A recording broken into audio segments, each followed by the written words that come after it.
नमो वरहंतारं नमो सिद्धारं नमो वार्यारं नमो वज्रायारं नमो लोये सवसाहूरं शुद्धात्मानमनेकान्तं साधुमत्तं मंगलम वंदे संदस्सिद्ध्यर्थं संदस्त्यर्थप्रकाशकम् मंगलम भगवान वीरो मंगलम गौतम गणे मंगलम कुंद कुंदाद्यो जैन धर्मोस्त मंगलम सर्वमंगल मांगल्यम सर्वकल्याणकारकम प्रधानम सर्वधर्माणां जैनम जयतु शासनम मंगलमय मंगलकर्ण वीतराग विज्ञान नमो ताहि आते भय अरहंतादि महान नमो ताहि आते भय अरहंतादि महान। आत्मा का हित मोक्ष ही है। हित सुख के अर्थ में प्रयुक्त हुआ है। छडाला की तीसरी ढाल की पहली पंक्ति मोक्ष मार्ग में क्यों लगे उसके हेतु के रूप में कही। आत्म को हित है सुख सो सुख आकुलता बिन कहिए आकुलता शिव माहि न ताते शिव मग लागो चाहिए। इसलिए मोक्ष मार्ग में लगना चाहिए। आत्मा का हित मोक्ष है ये कहकर के मोक्ष मार्ग में लगने की प्रेरणा की है। आत्मा का हित मोक्ष ही है अर्थात आत्मा स्वभाव से हित रूप है सुख रूप है। जैसे मिश्री स्वभाव से मीठी है सूर्य स्वभाव से प्रकाशमान है ऐसे आत्मा स्वभाव से ही सुख रूप है। मोक्ष मार्ग प्रकाशक का मंगलाचरण मंगलमय मंगलकर्ण वीतराग विज्ञान नमो ताहि याते भय अरहंतादि महान। अरहंतादि काय से महान हुए वीतराग विज्ञानता से महान। वीतराग विज्ञानता से महान हुए हैं अरहंतादि हुए हैं। लेकिन आत्मा ऐसा है जो महान हुआ नहीं है। आत्मा स्वभाव से महान है। वीतराग विज्ञानता से महान हुए इसका अर्थ जब अपन करें तो वीतराग में निषेधात्मक है रागादिक दोषों का परिहार हुआ है और ज्ञानादिक गुणों की पूर्णता हुई है। तो महानता जिसका अभाव हुआ उससे तो नहीं। महानता तो ज्ञानादिक भावों से हुई। जिनके रागादिक का अभाव हुआ जिनके ज्ञानादिक गुणों की पूर्णता हुई वे महान हैं। तो जिसमें रागादिक हुए ही नहीं पहले से ही नहीं हुए जो ज्ञानादिक गुणों से परिपूर्ण है ऐसा आत्मा महान क्यों नहीं होगा। आत्मा यदि महान न हो तो फिर कोई महान नहीं बनेगा। जैसे कोई मीठी मिश्री न हो शक्कर न हो तो कोई मिष्ठान नहीं बनेगी। कैसे बनेगी।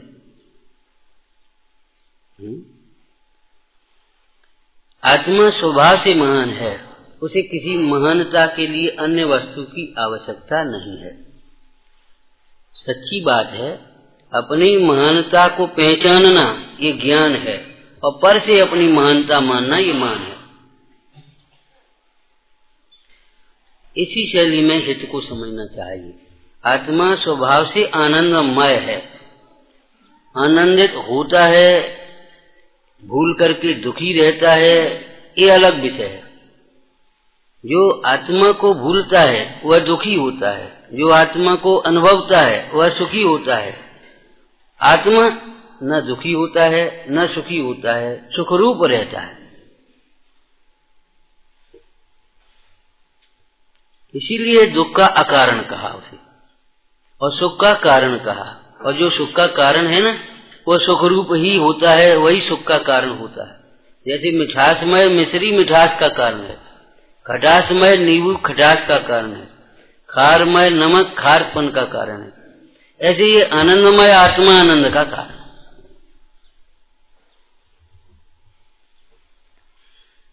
अनादिकाल से ये जीव ने पहचाना नहीं अपने हाथ में। आत्मा को न पहचानने से सुखी नहीं हुआ, सुखी नहीं हुआ। और सुख तो जीव का स्वभाव है, सुख इष्ट है जीव को। इस प्रसंग में जो चर्चा है, जीव की नाना अवस्थाएं होती हैं, लेकिन अन्य अवस्थाओं से इसको कोई प्रयोजन नहीं है। एक दुख अवस्था सहन नहीं होती और सुख अवस्था को चाहता है। सुख जीव को इष्ट है, और जब जीव को सुख नहीं मिले तो वो भटकेगा, पर में सुख की कल्पना करेगा। और पर में सुख की कल्पना करने वाला ये जीव सुखी तो होना नहीं है। जब अपने घर के दरवाजे पर घर की ओर से पीठ की है, अब घर कैसे दिखेगा? अब तो भटकने का द्वार खुला है, भटकने का द्वार। किधर चला जाए, कैसे चला जाए, कुछ खबर नहीं। तो आत्मा को जाने बिना सुख नहीं हुआ।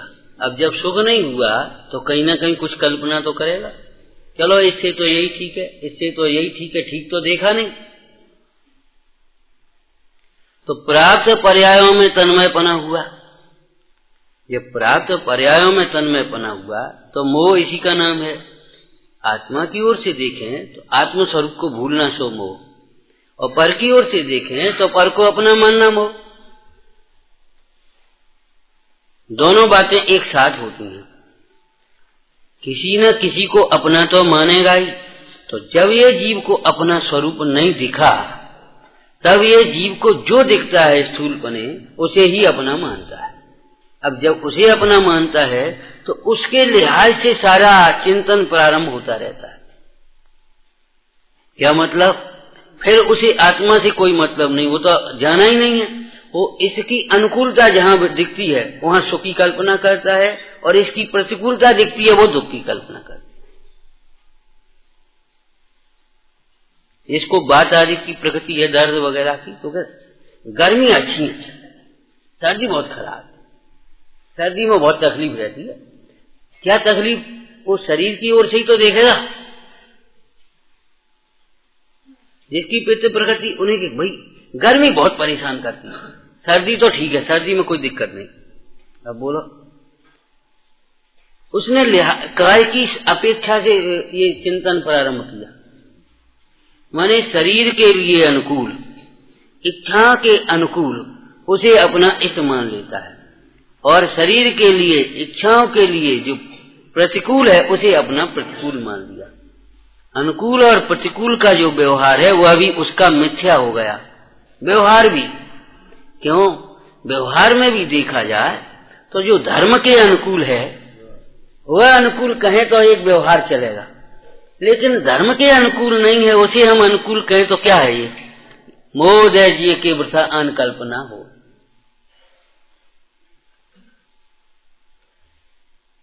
आत्मा अपना है, अपना क्या अपना ही है? अपना क्या है? वो अपना अलग बात है, अपन अलग बात है।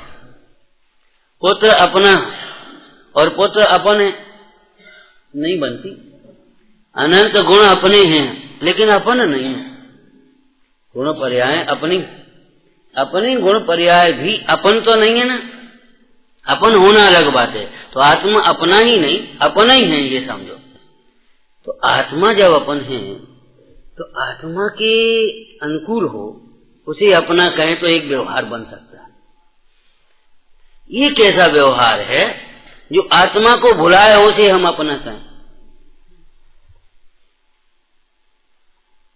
ये मोह की पराकाष्ठा है। ये परिग्रह का स्वरूप जब श्रावकाचार में लिखा तो आपा भुला है, अपने को भुलाते हैं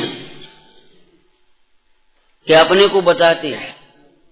ये मोही जन अपने को भुलाते हैं। ये परिग्रह अपने को भुलाता है। इस घर में ही तो अपने घर को भूले आप। हमारा घर तुरंत वहां दिखाई देता है। आपका व्यापार वो दिखाई देता है, कपड़े का, सराफे का और जो कुछ भी हो उसका दिखाई देता है। हमारा व्यापार, उस व्यापार को मान बैठे, इसलिए तो इस व्यापार को समझने की चेष्टा नहीं रहती। उसको हम अपना कहते हैं, जो हमें अपने से अत्यंत दूर करता है, अपने को भुलाता है। ये कैसा व्यवहार है? व्यवहार में तो साफ कहना ही पड़ेगा, अपना घर है, अपनी स्त्री है, अपने माता पिता हैं, अपने भाई बहन है, अपने कुटुंब परिवार है, अपना समाज है। व्यवहार में अब बताओ ये कैसा व्यवहार किया हमने? अगर इसे ही हम व्यवहार कहें तो मोह किसको कहेंगे? अगर व्यवहार भी कहना हो तो जो अपने को बतावे उन्हें हम अपना कहें ना।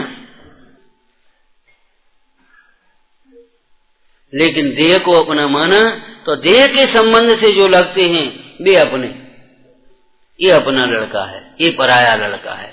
अपना क्या हो गया इसमें, ये बताओ?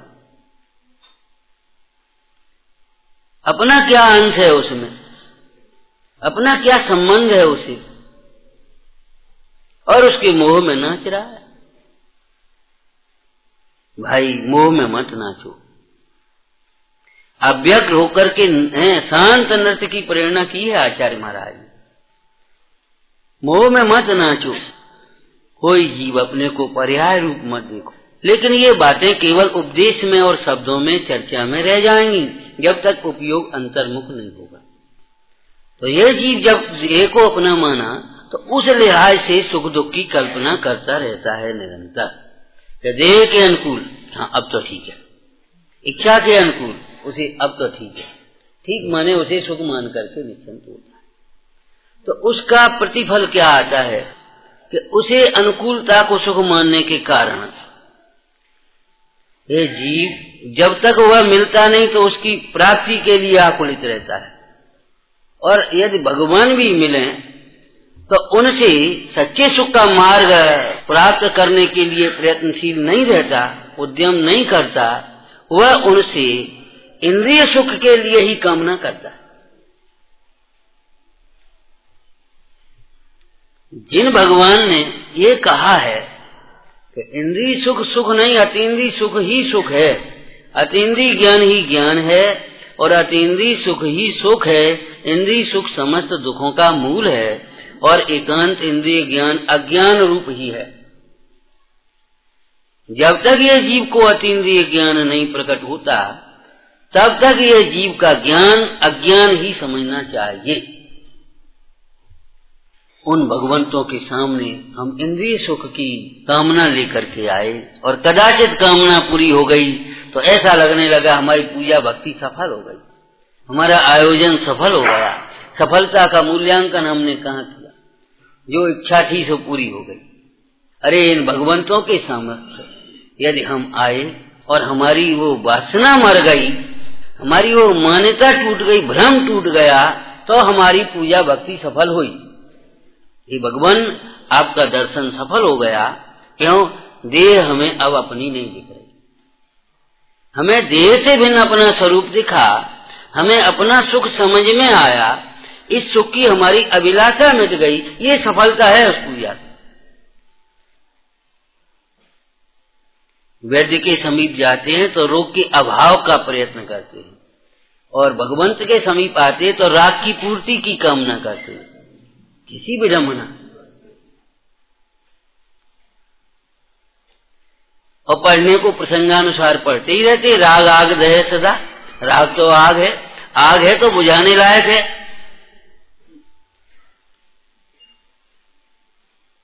बुझाने लायक है वो आग। ये कैसा अपना जो अपने को भुला गए। व्यवहार के नाम पर हम कहाँ भटकते रहते हैं। सचमुच परमार्थ दृष्टि होने पर ही व्यवहार भी सम्यक होता है। परमार्थ दृष्टि बिना व्यवहार के नाम पर भी हम अपने मोह को ही पोषते रहते हैं, विषय कषायों को ही पोषते रहते हैं।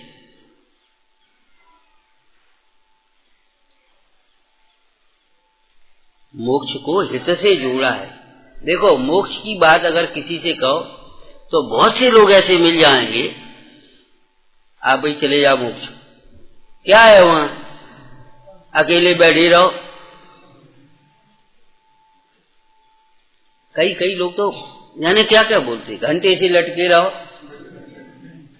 न कहीं जाना ना आना, घूमना फिरना, बोलना खाना पीना। अरे भाई तुझे कुछ होश है क्या? कहें तुम चले जाओ, हम तुम्हारे ही पांव पकड़ लेंगे। माने मोक्ष के लिए तो इस तरह की बातें करने वाले मिल जाएंगे, लेकिन कोई जीव ऐसा नहीं मिलेगा जिसे सुख नहीं चाहिए।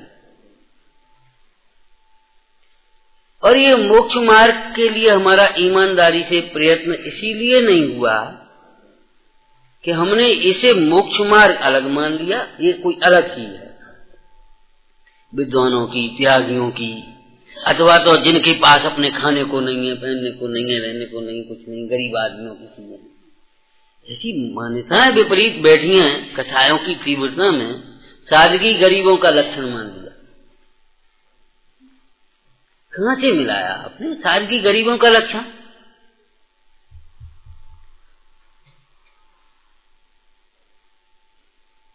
रत्नत्रय के आभूषण की बात तो बहुत दूर है, हमारे नीति के आभूषणों की भी खबर नहीं है हमें। लेकिन बाहर के आभूषण अगर नहीं हो, उसके पास कुछ नहीं। हम तो गए थे, देख आए। अगर घर में विलासिता की सामग्री नहीं हो तो उसके घर कुछ है ही नहीं, ऐसा लगता है। और हम चर्चाएं प्रसंगानुसार सब करते रहते हैं, यहां की था।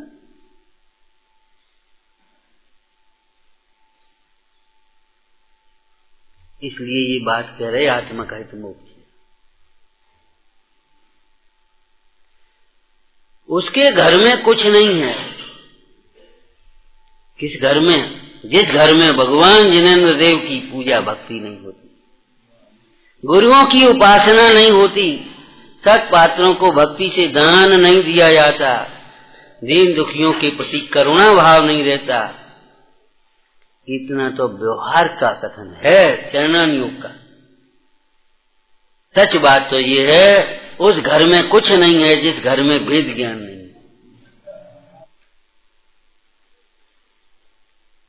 करोड़ों सूर्य उगे हुए भी अंधेरा है जैसे अंतर में अपना आत्मा दिखाई नहीं देता। विश्व में मोह के अंधेरे से बड़ा अंधेरा नहीं है कोई, और ज्ञान के प्रकाश के अतिरिक्त कोई दूसरा उत्कृष्ट प्रकाश नहीं है। लेकिन हमको तो ये लगता है, अगर किसी के यहाँ जाएं और मान लो दवाइयां नहीं हो तो ये खुशी की बात है कि दवाइयों का ढेर लगा हो, ये कोई खुशी की बात है? विचार ना। दवाइयों का ढेर ये रोग का लक्षण है, ऐसे ये परिग्रह और भोगों की सामग्री ये रोग का लक्षण है, ये दुख का लक्षण है। ये दुखी को जरूरत है इन सब की, सुखी को नहीं। और सुखी होने के लिए भी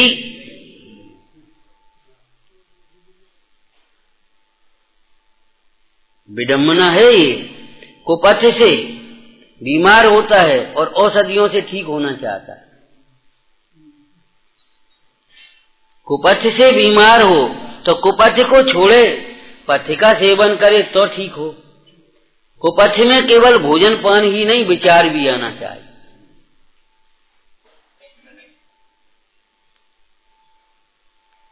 पथ्य की चर्चा पढ़ी होगी दोहे में। आत्म भ्रांति सम रोग नहीं है, सदगुरु वैद्य सुजान, गुरु वचन सम पथ्य नहीं, औषध विवेक ध्यान।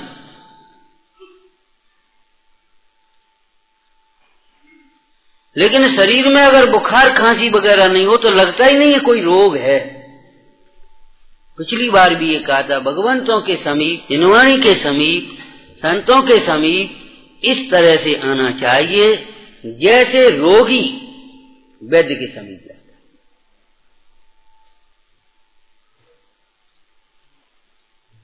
इस तरह का भाव होना चाहिए, इस तरह का व्यवहार होना चाहिए जैसे रोगी का वैद्य के प्रति।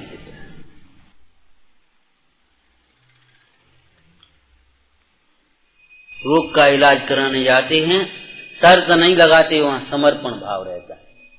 हम अपनी नहीं कहते ज्यादा, उनकी सुनते हैं। यहां भी हमें भगवान की सुनने की ज्यादा लगन रहना चाहिए अपनी कहने की नहीं। इसी शैली में आपसे कहा था कि स्वाध्याय के बिना दर्शन और भक्ति पूजा अधूरी है आपकी। क्यों? भक्ति और पूजा में आप अपनी कहते हैं, आत्मनिवेदन किया जाता है, और स्वाध्याय में भगवान की सुनते हैं। और ये कैसी दशा होगी? वैद्य के समीप जाएं, हम अपनी कहते आए, वैद्यराज जी 10 साल से हो गए, बहुत कष्ट है, इधर उधर खूब भटक लिए, तमाम दवाइयां खाई, कोई फायदा नहीं है, और अब हम आपके पास आए हैं, नमस्कार साहब, चल रहे हैं। हंसने की बात नहीं है, बात समझने की है। अगर स्वाध्याय नहीं करते हैं तो कहीं ऐसी दशा हमारी तो नहीं है।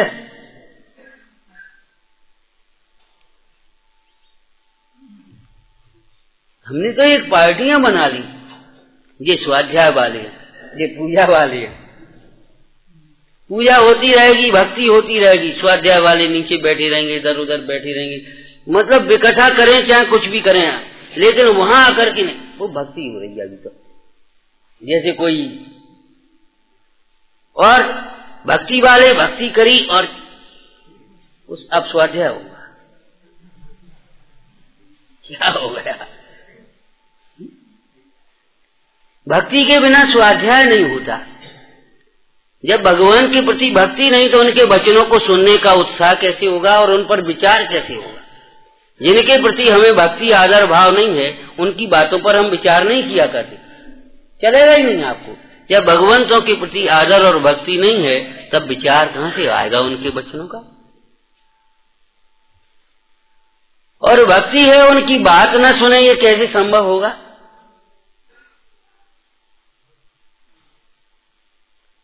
वैद्य के पास जो आपने आत्मनिवेदन किया है, उसके बाद जब जो वैद्य कह रहा है उसको सुनना अत्यंत आवश्यक है, और उसके सुनने पर ही हमें मार्ग मिलेगा। तो हमने जो भक्ति में निवेदन किया है, तिनकी अब निवृत्त काया हम शरण लई जिन राजा, आत्म शुद्ध हमारा होवे पाप मैल नहीं चढ़े कदा, जो कुछ भी हमने कहा है वो ये सफल कैसे हो? आप दोषों की निवृत्ति के लिए आए हैं। भगवान कहते सुनो, दोषों के काल में भी तेरे स्वरूप में दोष का प्रवेश नहीं हुआ। उस निर्दोष स्वरूप को न समझना ही समस्त दोषों का मूल है। निर्दोष दृष्टि, निर्दोष ज्ञान, निर्दोष आचरण, निर्दोष, ये तब निर्दोष भावना तब बनेगी जब निर्दोष स्वरूप का दृष्टि। जैसे निर्दोष शील का पालन, निर्दोष शील का पालन कब तक नहीं हो सकता, कब संभव है विचारना। अच्छे कपड़े पहने, निर्दोष शील का पालन तभी तो हो पाएगा, हैं? थोड़े आभूषण तो होना ही चाहिए निर्दोष शील के पालन के लिए, ये कोई बात नहीं है। हृदय में पति, पति में संतोष, यही तो होना चाहिए। तो ज्ञान में आत्मा, आत्मा में स्थिरता, यह है निर्दोषता का उपाय। वह दोष आत्मा में नहीं हुआ, आत्मा में प्रविष्ट नहीं, बाहर बाहर लौटता है, ऊपर ऊपर, बाहर बाहर तैरता है, ऊपर ऊपर लौटता है, भीतर प्रवेश नहीं पाता। एक बात बताओ, वैद्य भी देखता है तो क्या देखता है? सच बताओ, क्या देखता है? अरे नाड़ी तो हमें भी दिख रही है, देखता क्या वो नाड़ी के द्वारा? नाड़ी नहीं देखता।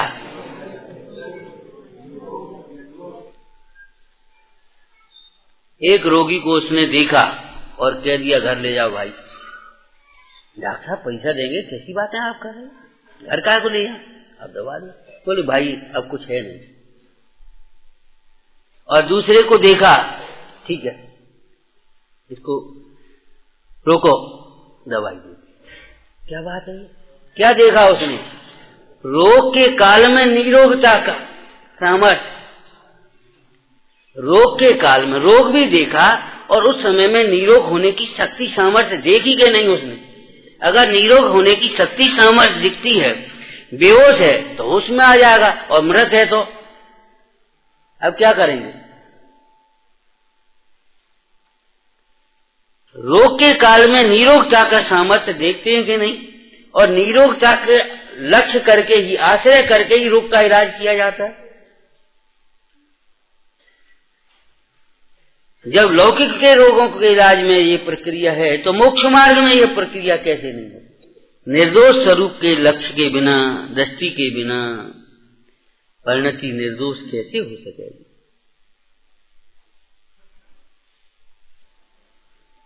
हमने सुखी होने की विधि तो ये सोची कि पैसा कमाओ, मकान बनाओ, ब्याह शादी, बाल बच्चे, कुटुंब परिवार, पद प्रतिष्ठा, और मोक्ष मार्ग ये सोच लिया।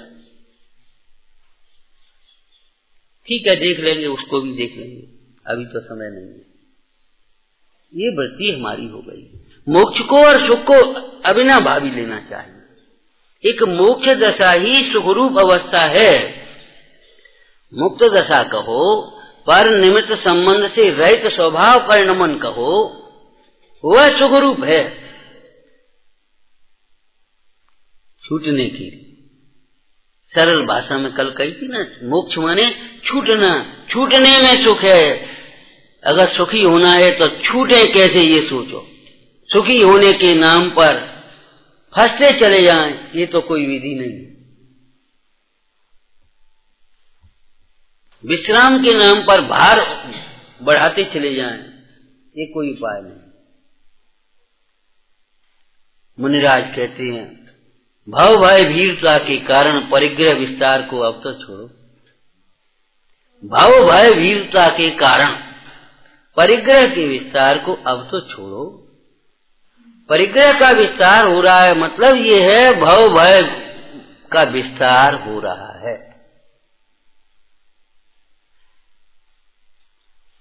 छूटे कैसे ये सोचो, छूटे कैसे?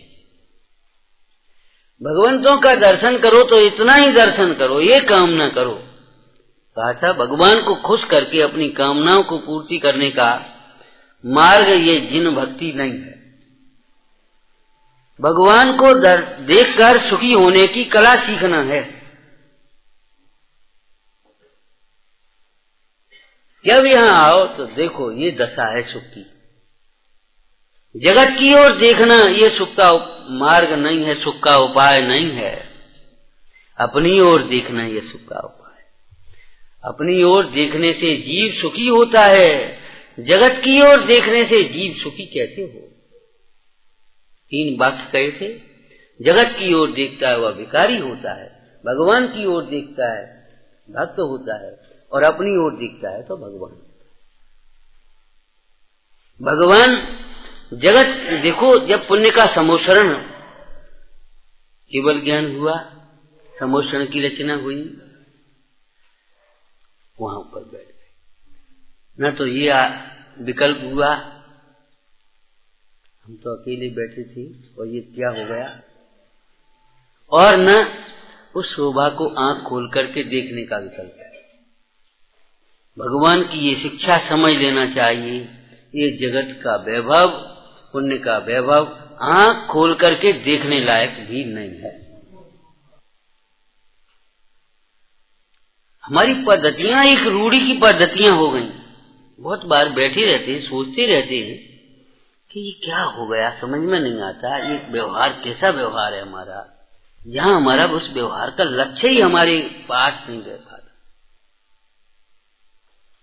पंडित जी ने बड़ी सुंदर विश्लेषण किया है। भक्ति करता है तो चित्त कहीं होता है, किसकी भक्ति करता है, कौन भक्ति करता है, कुछ खबर नहीं है। पढ़ता है तो पढ़ लेता है, सुनता है तो सुन लेता है, सुनाता है तो सुना देता है, कुछ निर्धार नहीं है। दर्शन हो गया, क्या दर्शन हुआ? दर्शन कर आए क्या? हाँ, आवाज ही नहीं। दर्शन तो हमारा जन्म से नियम है। छोटे से हमारा कभी बिना दर्शन के तो हमने पानी नहीं पिया, और हम कहते भैया कभी भगवान का दर्शन ही नहीं किया। कैसी बातें कर रहे हो? इस दर्शन को ही दर्शन मान करके संतुष्ट हो रहे।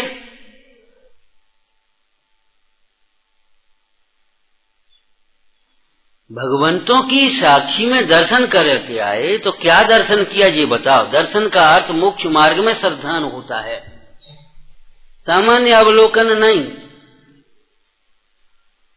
तो देव दर्शन में भी देव का कुछ श्रद्धान हुआ, और देव का श्रद्धान और देव जैसा श्रद्धान यहां हुआ देव का।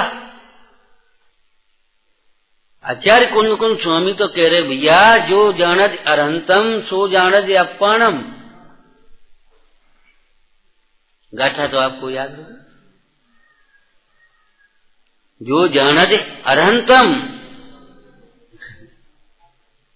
दब्बत गुणत्व पज्जयते हिम सो जानत अपाणम मोहो खलु जात तत्सलयम। हमारी कसाएं थोड़ी सी मन हुई, हमने कुछ समर्पण करना शुरू किया। तो काय का समर्पण? अरे भाई क्या कहें, अति तो सर्वत्र वर्जते, लौकिक में इतना तो है ही। हम भगवान को ढेर लगाने की कोशिश में लगे हैं, अपना ढेर हटाने की कोशिश में नहीं लगे। कई बार तो कहना पड़ता है इन भगवान को भगवान ही रहने दो बचकर, और नहीं तो बस ये देखते हैं भगवान फिर दिखना ही। बहुत सुंदर, बहुत सुंदर, क्या सुंदर। सुंदर तो ये दृष्टि है जो ये सबको नहीं देखती। सुंदर तो वह है जो एकत्व निश्चय गत समय सर्वत्र सर्वदा सर्वथा।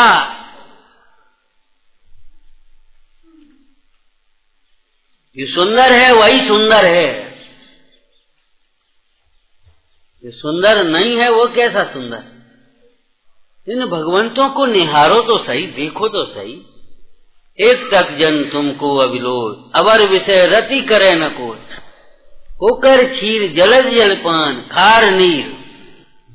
भगवंतों की दर्शन करने का अर्थ ये है, अंतर में भगवान विराजमान है, वह भगवान में हूं ऐसा श्रद्धान आ जाए, वह परमार्थ दर्शन है। और ये भगवान वितराग सर्वज्ञ हैं और हितोपदेशी हितंकर भी है। तो हित काय में है हमारा? रागादिक भाव से छूटने में हमारा हित है, ज्ञान घन होने में हमारा हित है। अर्थात रागादिक से हित नहीं होता, रागादिक की पूर्ति से हित नहीं होता, ज्ञान से जीव का भला। और कौन से ज्ञान से हित होता है? जो ज्ञान अपने ज्ञायक के सन्मुख हो, जो ज्ञान अपने ज्ञायक में संतुष्ट हो। आत्मा का हित छूटने में है, और छूटना लगने पूर्वक होता है, त्याग ग्रहण पूर्वक होता है। तो आत्मा का हित काय में है कि आत्मा का हित आत्मा में ही है। आत्मा का हित आत्मा में ही है। जैसे मिश्री का मिठास काय में है? मिश्री में ही तो है। तो आत्मा का हित काय में है? आत्मा का हित आत्मा में ही है। अहित रूप ये परिणमन या दुख रूप परिणमन कहाँ हुआ? हम अपने से विमुख होकर पर के सन्मुख हुए, पर को अपना माना, पर में लग गए। इस भाषा में कहें तो, छूटने की भाषा में लगना कहें तो हम पर में लग गए। इस देह को अपना समझकर उसी देह के श्रृंगार में, समाल में, उसी की वृद्धि में, उसी में लगे रहे जिंदा। पूरा का पूरा चिंतन कहाँ चलता रहता है? किधर देखते रहते हैं? भगवान का दर्शन किया तो क्या दर्शन किया?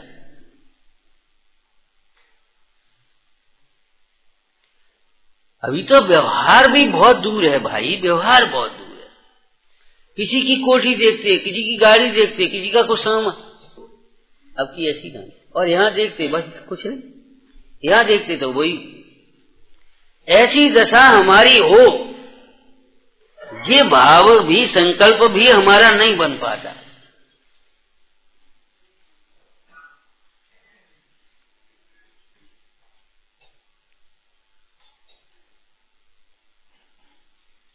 बाहर के स्वंग बनाना है तो कपड़े बदलते कि नहीं? पुजारी में धोती दुपट्टा पहनेंगे, बाबूजी में बाबूजी जैसे, और वहां तो वो अपने जैसे कपड़े, जहां जैसे वो स्वांग में कपड़े, लेकिन निर्गनता में कौन से कपड़े पहनने हैं?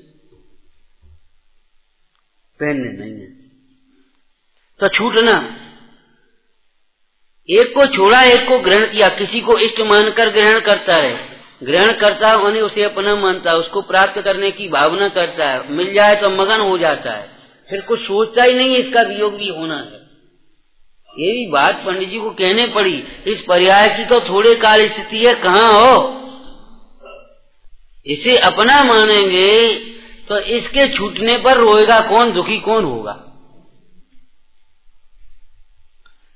लेकिन छूटने में है, यहाँ कर्तव्य मत लेना, द्वेष बुद्धि मत लेना, राग से ग्रहण करता है, द्वेष से छूटता है, जबकि ज्ञानी का मार्ग अलग है, राग द्वेष को से ही तो छूटना है। स्वभाव के ग्रहण पूर्वक राग द्वेष से छूटा जाता है। छूटना किससे, दुख से छूटना, दुख के कारणों से छूटना। त्याग किसका, दुख का त्याग, दुख के कारणों का त्याग। तो छूटना का अर्थ क्या हुआ फिर, छूटने का अर्थ कल अंतिम चर्चा थी ये, छूटने का अर्थ लगा ही कहाँ है, छूटा हुआ देखना। छूटने का अर्थ है छूटा हुआ देखना। छूटा हुआ देखना का मतलब भिन्न देखना, इतना सा अर्थ है। देखा नहीं है केवल, सचमुच पर पदार्थ अपने नहीं हो गए, अपन पर पदार्थ रूप नहीं हो गए। समय सार जी में आचार्य महाराज कहते हैं टीका करते हुए, तू सर्व प्रकार से प्रसन्न हो, है चर्चा याद है, प्रसंग याद आ गया। तू सर्व प्रकार से प्रसन्न हो, जड़ चेतन रूप नहीं होगा, और चेतन मानने पर भी नहीं हुआ। जब शुद्ध नय की चर्चाएं चलती हैं, सुनो भाई, आत्मा तो सदाकाल भगवान है, स्वभाव से भगवान है, भूल करके हैरान हो रहा है, ये दोष एक समय की पर्यायों में है। लेकिन उस पर्याय में हैरान होते हुए काल में भी वो भगवान है। स्वभाव की ओर से देख, स्वभाव की ओर से नहीं देखता, इसलिए नहीं दिखता। कहते हैं हम आत्मा दिखता नहीं, सच बात तो ये आत्मा देखते नहीं। आत्मा दिखे नहीं ये बात तो संभव ही नहीं है, लेकिन जैसे हम देखते हैं वैसे दिखता नहीं है, और जैसे दिखता है वैसे हम देखते नहीं। ये है, कहते हैं हम देखते नहीं, दिखता नहीं है, और सचमुच हम देखते नहीं।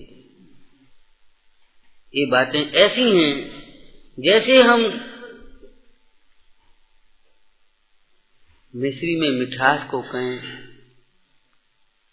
दिखता तो है नहीं, अब आंखों से देखे तो कैसे दिखे, दिखता तो है नहीं।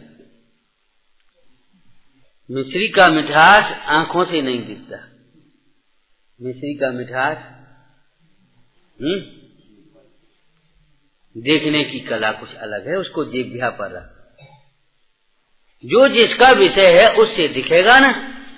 तो आत्मा इंद्रिय ज्ञान से नहीं दिखता, ये सच्ची बात है, विकल्पों से नहीं दिखता, ये सच्ची बात है, लेकिन आत्मा नहीं दिखता, ये झूठी बात है। स्वानुभूत्या एक बात। दूसरी बात, आत्मा और देखना, जानना। जानना क्या है, देखना जानना पर्याय, और आत्मा द्रव्य। पर्याय में द्रव्य तो व्यापक ही होता है। सोने के कोई भी आभूषण हो, कोई भी अवस्था हो, सोना कब नहीं है उसमें, लेकिन जो डिजाइनों में अंधे होते वो सोना नहीं देख पाते। पर्याय की ओर से देखें, एक बार हुआ ऐसा, एक व्यक्ति सोना लेकर के स्वर्णकार के पास गया, बोले भैया इसका सुंदर सा मुकुट बनाना। ठीक है, बन जाएगा, 3 दिन बाद आना। 3 दिन बाद हो गया, मुकुट बन करके तैयार होने लगी। बोले हमारा सोना कहाँ है, ये तो बता, सोना कहाँ है हमारा। अब क्या जवाब देवे, ये है तो कि ये तो मुकुट है। हम ये पूछ रहे, ये तो मुकुट है, चाहे किसी से पूछ लो, क्यों भैया ये क्या है यहाँ आओ, बोले साहब मुकुट है, ये क्या है, मुकुट है। अब बता, चाहे किसी से पूछ लो ये तो मुकुट है, सोना कहाँ है। अब क्या कहें, क्या उत्तर दें बिना सियादवाद के। जिसको आकार की ओर से तुम मुकुट देख रहे हो, उसी को धातु की ओर से देखेंगे तो सोना। जिसे हम पर्यायों की ओर से मनुष्य देख रहे हैं, नारकी देख रहे हैं, त्रियंच देख रहे हैं, देव देख रहे हैं, रागी देशी देख रहे हैं, मतज्ञान श्रुतिज्ञान देख रहे हैं, अल्पज्ञानी बहुज्ञानी देख रहे हैं, उसी को हम जब जब दृष्टि से देखें तो वह और कुछ नहीं है, वह आत्मा ही है, सहज ज्ञान स्वरूपी है। आत्मा दिखता नहीं, ये प्रश्न ऐसा है कि मुकुट तो दिखाई दे रहा है और सोना नहीं दिखता।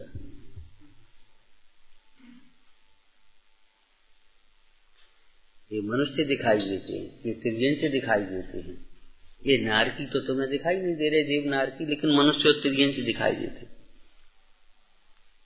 इनको संयोगों की ओर से देखते हैं।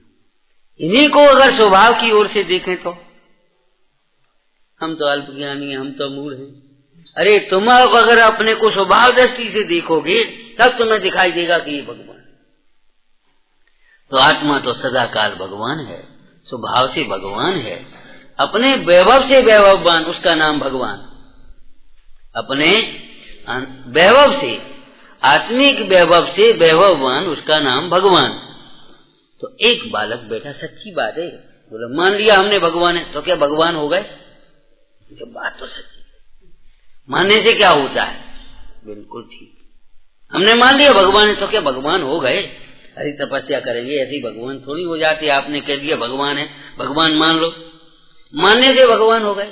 तो हमने कहा मानने से कुछ नहीं होता, तुम इस बात पर जमे रहना। तो मान ही लिया ये हमारा घर है, हमारा घर हो गया क्या? मान ही तो लिया है ये हम मनुष्य हैं, तो क्या मनुष्य हो गए?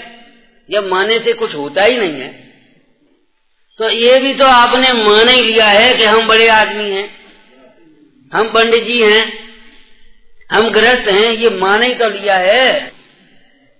जब मानने से कुछ नहीं होता तो इसका अर्थ ये भी तो है कि आप मनुष्य नहीं हो गए हैं। अरे मानने से वस्तु का स्वरूप नहीं बदलता। तुम तो कहते हो हमने मान लिया तो भगवान हो नहीं आएंगे, हम कहते नहीं मानो तो अभी भगवान ही रहोगे। सच्ची बात है, सोने को यदि सोना कोई ना माने तो अभी सोना सोना ही रहेगा, ना माने ताकि बुध में भूल मूल्य मणि को न घटत है। वैसा पारे सूत्र में है, हरी मणि को कांच, कांच को मणि रटत है, ताकि बुध में भूल मूल्य मणि को न घटत है। कोई कांच को हीरा मान ले तो कांच हीरा नहीं हो जाएगा, और हीरा को कांच मान ले तो हीरा कांच नहीं हो जाएगा। तो चेतन को जो जड़ मान ले तो चेतन जड़ नहीं हो जाएगा, और जड़ को कोई चेतन मान ले तो। लेकिन क्या करें, अपनी ओर से तो लगता है मानने से क्या होता है। सुनो, मानने से ही सब होता है जो कुछ होता है। नंबर 3 समझना। नंबर 1, मानने से वस्तु का स्वरूप अन्यथा नहीं होता। मानने पर भी चाहे ऐसा मानो, जो जैसा है वैसा ही रहेगा। वस्तु का स्वरूप बदलता नहीं है मानने से, परंतु विपरीत मानने से दुख होता है, संसार होता है, और सम्यक मानने से मोक्ष मार्ग होता है, सुख होता है। मानने से कुछ नहीं होता, ये मत समझ लेना। कभी कभी इस तरह की बहुत भाषाओं का प्रयोग अपन कर लेते। विचारों से क्या होता है, कैसी बातें करते हो। खोटे विचारों से पाप बंद होता है, खोटे विचारों से टेंशन होते हैं, आकुलता होती है, विपरीत ज्ञान दर्शन सुख का घात होता है खोटे विचारों से। सम्यक विचारों से ये जीव को विकारों की मंदता होती है, तत्व ज्ञान का, सम्यक दर्शन का पात्र बनता है तत्व विचार वाला। विचारों से क्या होता है ऐसा मत समझ लेना। अब हमारे पास पैसा तो है ही नहीं, अब विचार करें तो विचार करने से होता भी क्या है। कैसी बातें कर रहे हो, विचार करने से क्या नहीं होता। सेठ ने पानी पिया नहीं था और मेढक हुआ था, मेढक ने पूजा नहीं करी थी और देव हुआ था। अब आप कहते विचारों से क्या होता है? आपका भला और बुरा तो आपके ही विचारों से, आपके ही भावों से होता है। ऐसा क्यों सोचते हो? भावों से क्या होता है, विचारों से क्या होता है, मानने से क्या होता है? मानने से नहीं होता है तो आप अपनी बात पर जमे रहिए। जब मानने से कुछ नहीं होता तो देखो अपना मानने से क्या अपना हो जाएगी। हम इसे अपना मान लेंगे, हमारा है। एक गांव में गए तो बोले इसे अपना घर समझो। हम नहीं समझे, कैसे हो तब तो समझो, अपना घर समझो। अरे जहां जन्मे तहां अपना घर नहीं हुआ, यहाँ रहे वहां अपना घर नहीं हुआ, अपना घर समझे कैसे? एक बात। और लोक व्यवहार में भी अगर हम कहें तो ये बात कहने की जरूरत नहीं है अपना घर समझो। जहां घर जैसी है आत्मीयता मिलेगी वहां अपना तो अपने आप होगा, और औपचारिकता मिले और कहें अपना घर समझो, कैसे समझे? अपना बेटा बीमार हो तो माँ क्या कहेगी? अब थोड़ा लेना, फिर दर्द बढ़ जाएगा, ये लेना, दवाई ली कि नहीं, फलाना किया कि नहीं किया। अब मेहमान होकर अरे एक और ले, अब अपना घर समझो, कैसे समझे? अरे जहां आत्मीयता जैसा व्यवहार होगा वहां अपना तो लगेगा। आत्मीयता जैसा व्यवहार नहीं होगा और औपचारिकताएं होंगी और सब ठीक ठीक तो है ही, ठीक जो कुछ है तो, और फिर अपना समझो, अपना कैसे समझो? लोक व्यवहार में भी विचार करना। लेकिन हम कहते हैं अपना समझने से क्या होता है? वो घर अपना होता है? नहीं होता। जब घर अपना नहीं होता तो कुछ तो होता होगा अपने समझने का फल, कि हाँ उस घर को अपना मानने का फल ये होता है कि अनंत दुखी होता है। हमारा सारा उपयोग उस घर में लग जाता है और अपने घर की सुध ही नहीं रहती। घर को सुनने की भी फुर्सत ही नहीं है। वो घर पर नुकसान हो रहा होगा, घर का काम करना है, घर देखना है, घर पर कोई नहीं है, घर घर घर घर घर भूल चलता है। पर को अपना मानने से पर तो अपना नहीं होता, लेकिन अनंत दुख का द्वार खुलता है। पर को अपना मानने से मिथ्या दर्शन होता है, मिथ्या ज्ञान होता है, मिथ्याचारित्र होता है, उसका फल अनंत दुख होता है, कर्म बंध होता है, संसार परिभ्रमण होता है। ये संसार परिभ्रमण और दुख का कारण मानना ही तो है। क्या? विपरीत मानना। आप कहते मानने से क्या होता? कांच को हीरा मान लें तो हीरा कांच हो जाएगा। अरे कांच को हीरा नहीं मनवा रहे भैया, कांच को हीरा तो आप मान रहे। श्री गुरु तो हीरा को हीरा मनवा रहे हैं। हीरा को हीरा मान लें तो क्या हो जाएगा? अब ये क्या कहें? भ्रम से जो दारिद्र का दुख भोग रहा है उसको दूर करने का यही उपाय है, हीरा हीरा समझ में आ जाए। छूटने में है, काय से छूटने में है? निवृत्ति निवृत्ति की बहुत लोगों की चर्चा, निवृत्ति लेनी है, निवृत्ति लेनी। कहाँ निवृत्ति लेनी है? अज्ञान से निवृत्ति सबसे पहले। सम्यक शब्द का जो प्रयोग है दर्शन ज्ञान चारित्र के साथ में, उसका अर्थ ही है सम्यक चारित्र में सम्यक शब्द का प्रयोग किया। क्यों किया? कि अज्ञान पूर्वक होने वाले आचरण की निवृत्ति के लिए सम्यक शब्द का प्रयोग हुआ है। नहीं तो उस सूत्रकार ने पहला सूत्र जब बनाया था तो दर्शन ज्ञान चारित्राणि मोक्ष मार्ग ही लिखा था। ये तो उमा स्वामी महाराज का ही उपकार समझना चाहिए। उन्होंने सम्यक शब्द, सम्यक दर्शन ज्ञान चारित्राणि मोक्ष, दर्शन ज्ञान चारित्राणि मार्ग, मिथ्या दर्शन ज्ञान चारित्राणि संसार मार्ग। सम्यक दर्शन ज्ञान चारित्राणि मानने से क्या होता है? अब मत कहना, अब मत सोचना। विचारों से क्या होता है? अब मत सोचना। क्या होता है? हम क्या बताएं? विपरीत विचार जब आपके होते हैं कितनी आकुलता होती है, कितनी आकुलता होती है। जितनी भी आकुलता होती है, इस प्रसंग में आया है, आकुलता भी बाह्य सामग्री के कारण नहीं होती है। बाह्य सामग्री कम ज्यादा होने से भी नहीं होती, अनुकूल प्रतिकूल होने से भी नहीं होती। जितनी भी आकुलता होती है वह विपरीत विचारों से ही होती है।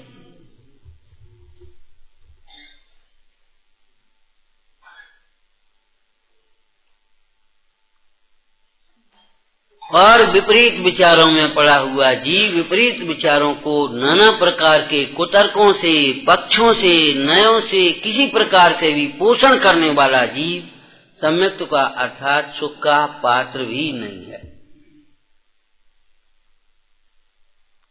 आत्मा का हित छूटने में है। इसके आगे का वाक्य समझ गए? छूटा हुआ देखने में है। छूटने की कोशिश कर रहे हैं, छूटा हुआ देख नहीं रहे। छूटा हुआ देखें तो छूट जाए, सच बात। छूटने के विकल्प में भी कर्म बंद है। कल क्या कहा था? मानतंग स्वामी ने, ये हथकड़ियां हट जाए थोड़ी देर के लिए, भैया खोल दे मुझे तो मैं सामायिक करूं, ये नहीं कहा। उसी अवस्था में उन्होंने उस हथकड़ियों को भिन्न देखा। उसी अवस्था में उन्होंने अपने को आत्मा देखा। उनकी सामायिक में कोई अंतर नहीं आया। जैसी सामायिक जंगल में होती थी वैसी सामायिक। कौन सा बल अंतर में? वे सुदर्शन सेठ मुंडाज की बातें तो अलौकिक हैं, लेकिन श्रावकों की दशा देखो। मुनि नाम अलौकिकी वृत्ति, श्रावका नाम अलौकिकी दृष्टि। दृष्टि तो एक है, दृष्टि थोड़ी अलग अलग है। श्रावक भी मुनराज का लघु भ्राता, जिनेश्वर का लघु नंदन, आखिर जाति तो वही है। ग्रस्त माने भ्रष्ट नहीं होता। अपन तो ग्रस्त हैं। ग्रस्त माने चाहे कुछ खाए पिए, चाहे कुछ करें, सब मां पे, ये मत समझ लेना। ग्रस्त कहां ग्रस्त? अपने घर को पहचानो भाई। इस घर में वेद ज्ञान करो। अपने घर को बताने वाले भगवंतों की पूजा, श्री गुरुओं की उपासना, जिनवाणी का स्वाध्याय, इंद्रिय विषयों से विरक्तता और इस मार्ग में लगे हुए आराधक साधकों के लिए समर्पण भाव, उपकार का भाव। क्या कहा हमने? ये सटावश्यक। तब ये व्यवहार का ग्रस्तपना बनता है। अपने घर को पहचाने बिना हमने स्वच्छंदता के पोषण के लिए कहा। अपन तो ग्रस्त हैं, अपन तो अभिरति है। ग्रस्त का मतलब भ्रष्ट होता है? ऐसा तो नहीं। क्यों भैया? हमने अपने को ऐसा अलग कर लिया, हम चाहे कुछ करें, हमारी सब माफ है। ये तो आपके लिए है सब। मूल गुण तो होना चाहिए। साधुजनों के मूल गुण होना चाहिए, अरहंतों के मूल गुण होना चाहिए। अरहंतों में होते ही होना क्या चाहिए? श्रावकों के भी मूल गुण है कि नहीं? और मूल गुण का अर्थ सम्यक दर्शन। मूल गुणों में भी डॉक्टर के कहने से अगर उसने पानी छाना है तो वो पानी छानना मूल गुण नहीं है उसका। भगवान की आज्ञा से जीव विराधना को बचाने के लिए जब पानी छाने तब वो मूल गुण के। मूल का अर्थ तो सम्यक होगा, दंसन मूल। अगुण माने विशुद्धता होगी, मनसा। तो सब भगवान की आज्ञा से जब हमने हिंसा के कार्यों को उनको छोड़ा है, मध्य मांस, मधु, पंचो, दम्बर आदि को, भगवान की आज्ञा से। डॉक्टर ने कह दिया ये तुम्हें नुकसान करेगा, छोड़ो, छोड़ दिया, तो मूल गुण छोड़ेंगे। भगवान के वचनों का उसमें आदर है, भगवान के वचनों की प्रतीति है।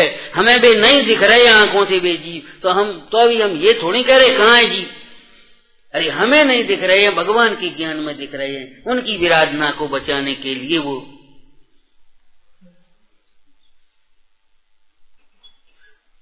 भाई दोष छोड़ने की व्यवहारिक पद्धति भी ये है।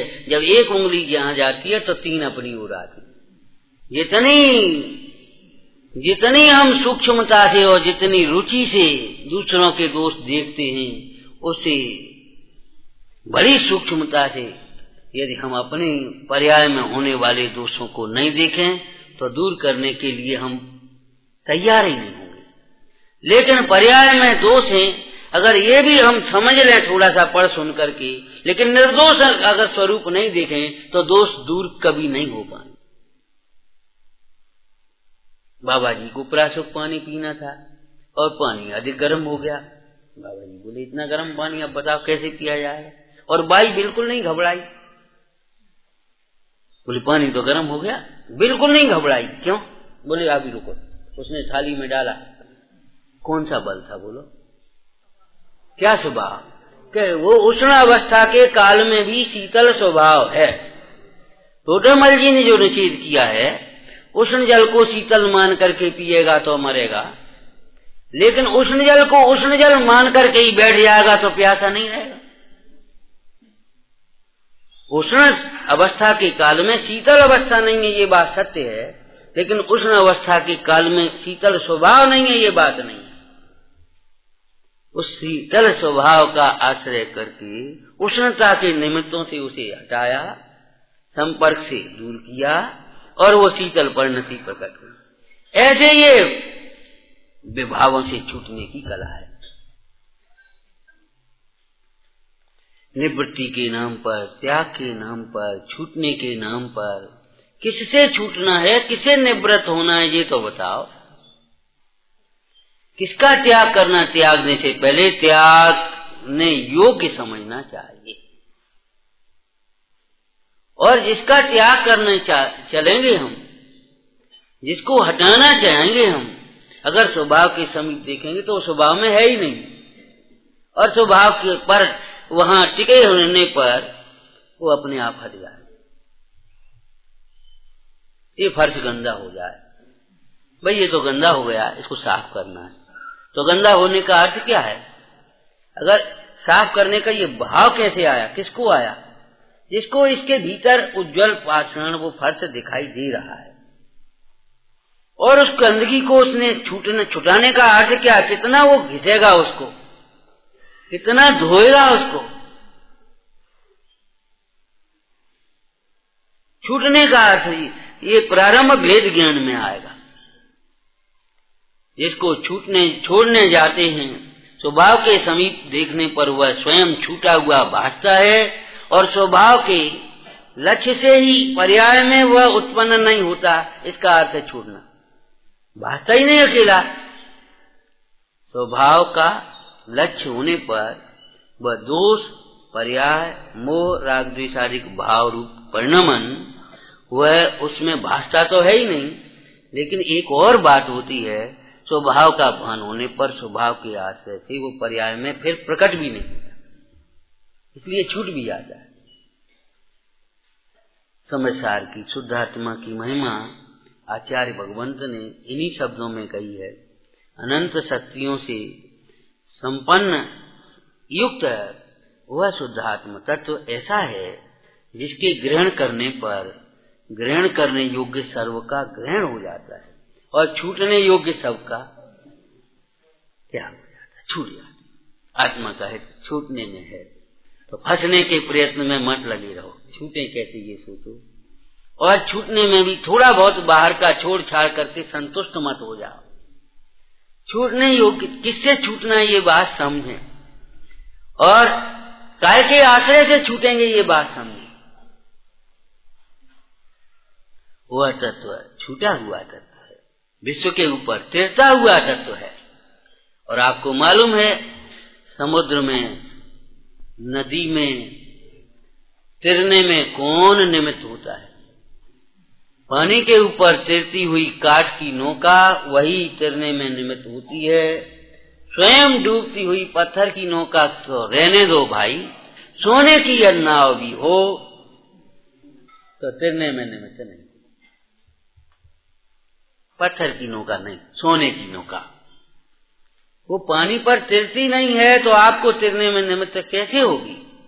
कैसे आप उसका अवलंबन करके आप तैर सकेंगे जो स्वयं नहीं तैर रहा? तो जो विश्व के ऊपर तैरता हुआ तत्व है, विभावों से छूटा हुआ तत्व है, मुक्त स्वरूप तत्व है, उस तत्व का अवलंबन लेने पर आश्रय होने पर अर्थात उसमें अहमपना होने पर ये जीव विभावों से छूटता है, अर्थात विभावों से होने वाले बंध से छूटता है, दुखों से छूटता है। इतना ही मुक्ति का मार्ग है। और इसमें सम्यक दर्शन ज्ञान चारित्राणी मोक्ष मार्ग है, ये परिभाषा गठित हो जाती है। सम्यक दर्शन ज्ञान चारित्राणी मोक्ष मार्ग, इसमें कहीं करने की बात ही नहीं आई। सम्यक दर्शन माने देखना, ज्ञान माने जानना, चारित्र माने स्थिरता। करने की बात कहाँ आई? हटाने मिलाने की बातें कहाँ आई? मोक्ष मार्ग, असम्यक दर्शन, मुक्त स्वरूप देखना, मुक्त स्वरूप जानना, और मुक्त स्वरूप जानने पर जो आनंद हुआ तो वहीं मगन हो जाना चारित्र, बस इतना मुक्ति का मार्ग आ गया। आत्मा का हित मोक्ष में है या आत्मा का हित आत्मा में ही है? आत्मा स्वभाव से हित रूप है। एक ही बात है, नए विवक्षा से समझना चाहिए। ओम नमः शिवाय। सहजानंदी शोध स्वरूपी अविनाशी में आत्म स्वरूप, सहजानंदी शोध स्वरूपी अविनाशी में आत्म स्वरूप, सहजानंदी शोध स्वरूपी अविनाशी में आत्म स्वरूप।